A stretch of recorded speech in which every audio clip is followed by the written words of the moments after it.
Ito po yung na-recover. Out of this 21, 13 ang mga babae at 8 ang mga lalaki. Nakasama doon sa abducted ay si Mr. Nunez, Victor Nunez of the UNTV, no? Yun ang naiulat sa amin ng aming istasyon doon. Then mayroong isang cameraman by the nickname of Macmat.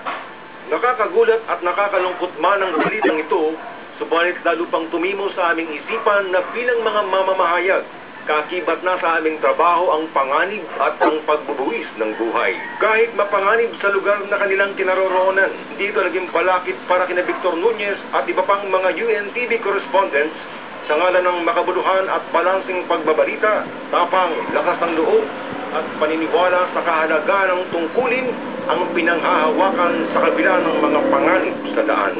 Bert Cerudo para sa Hataw Balita ng UNTV News Worldwide.